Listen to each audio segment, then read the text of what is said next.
Let us see our next question.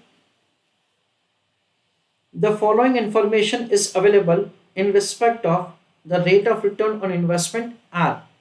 यानी company कौन सी rate से कमाता है? इक्विटी कैपिटलाइजेशन रेट के, यानी शेयर होल्डर्स का अपॉर्चुनिटी कॉस्ट क्या है? Earning per share of a manufacturing company क्या दे रखा है? Cost of equity is 25%. Expected earning per share at the end of year 1 is 20 rupees. Rate of earning of the company is 20%. Determine, highlight the portion, value of its share as per Gordon model. Under conditions of certainty. Under conditions of the certainty का मतलब ये है, considering that the rate of earning of the company is going to remain same, cost of equity is going to remain same, dividend policy is going to remain same, जो otherwise भी हम लोग assume करते ही हैं. In each alternative, assuming the following. तो ये तीन चीज हमको दे रखा है, डिविडेंड पे out ratio and retention ratio 20, 50, 90. So बाकी का क्या हो जाएगा? Retention ratio 80, 50 and 10. ऐसा हमको दे रखा है.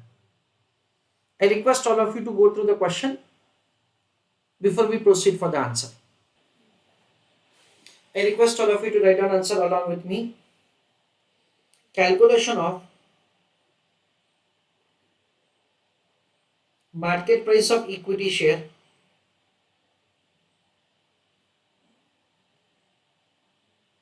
using Gordon model, comma, for different situations. Friends, हमको यहाँ पे क्वेश्चन में तीन डिविडेंड पे आउट रेशियो दे रखे हैं. 1 minus B is the dividend पे आउट रेशियो, जो कि दे रखा है हमको 20%, 50% एंड 90%. तो ऑफकोर्स बाकी का रिटेंशन रेशियो है. Retention ratio is 80%, 50% and 10%. We understand something like this. Earning per share हमको क्वेश्चन में दे रखा है 20 रुपए. सो अर्निंग पर शेयर और डिविडेंड पे आउट रेशियो, ये दोनों का इंफॉर्मेशन का यूज करके हम लोग डिविडेंड पर शेयर कैलकुलेट कर सकते हैं. So we understand that's the dividend per share at the end of the first year that will be calculated as earning per share into dividend पे out ratio. ऐसा किया जाएगा. तो earning per share कितना है? 20 रुपए है. और डिविडेंड पे आउट रेशियो कितना है? 20% है. सो 20 इंटू 0.20, यानी क्या आंसर होगा? 4 rupees. That is dividend per share at the end of the first year. उसके बाद क्या किया जाएगा? ग्रोथ रेट का कैलकुलेशन किया जाएगा. ग्रोथ रेट का कैलकुलेशन कैसे होगा? It is b into r. जितना हम लोग रिटेन करते हैं इंटू रेट ऑफ अर्निंग. अच्छा, रिटेंशन रेशियो कितना है? 0.80. और रेट ऑफ अर्निंग क्वेश्चन में कितना दे रखा है? रेट ऑफ अर्निंग क्वेश्चन में दे रखा है 20%. That is rate of earning दे रखा है 20%. So here 0.8 into 0.2. हम लोग री इन्वेस्ट करेंगे 80%, उसके ऊपर कमाएंगे हम लोग 20%. सो ग्रोथ रेट क्या होगा? 16%. तो देखो, P0 फाइंड करने के लिए हमको तीन इंफॉर्मेशन चाहिए. डिविडेंड 4 रुपए, कॉस्ट ऑफ इक्विटी क्वेश्चन में दे रखा है 25%, और उसके बाद ग्रोथ रेट वो भी हमने कैलकुलेट कर दिया है. तो P0 का कैलकुलेशन किया जाएगा. So it is D1 upon K minus C. That is the way the P0 will be found. Okay. Now friends, over here एक बार हम लोग market price of the share का कैलकुलेशन करेंगे हर एक सिचुएशन में, और उसके बाद we will have a kind of discussion about the different market prices that we are getting. So please use your calculator. 4 rupees divided by 9%. That comes to 44 rupees 44 paise. ऐसा करके market price of the share calculate किया जाएगा।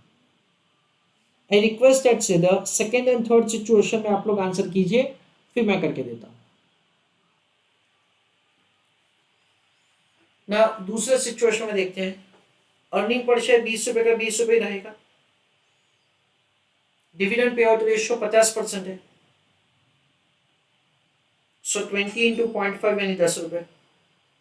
Growth rate कैसे होगा, B into are, तो हम लोग retain कितना कर रहे हैं 50%, सो 0.50 इंटू कंपनी का रेट ऑफ अर्निंग कितना है 20%, सो ग्रोथ रेट हो जाएगा 10%। Market price of the share, उस पर क्या किया जाएगा 10 रुपए का dividend divided by K minus C, so 25% less 10%, so please use your calculator. 10 रुपए डिवाइडेड बाय 15%, यानी क्या होगा 66.67, that is with the price is calculated. 0.9 और 0.10 में वापस देख लेते हैं, अर्निंग पर शेयर कितना होगा वापस 20 रुपए, डिविडेंड पर शेयर क्या होगा 20 इंटू 0.90 है ना, डिविडेंड पे आउट रेशियो 0.90 है, तो कितना होगा friends 18 rupees.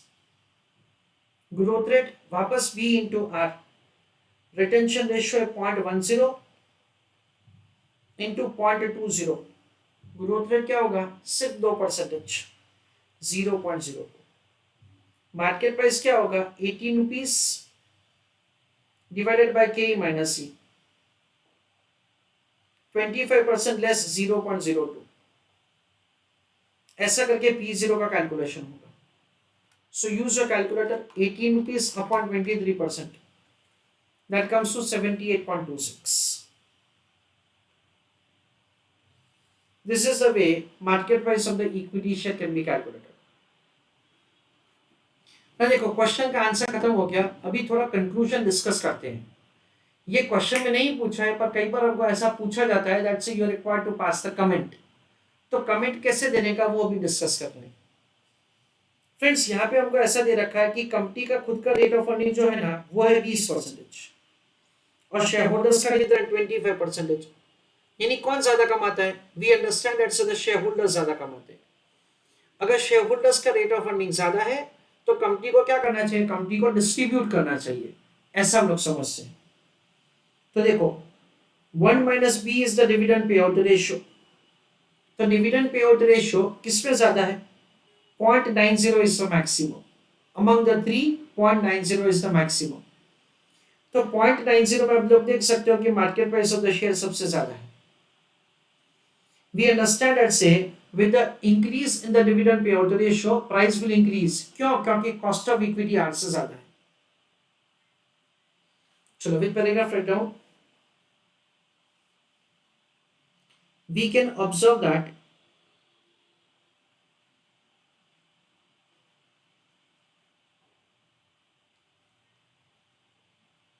cost of equity exceeds R, bracket में लिखो 25% exceeds 20%, so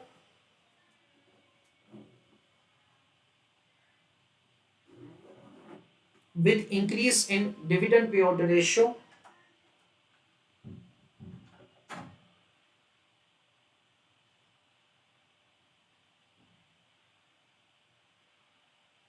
market price of equity share increases।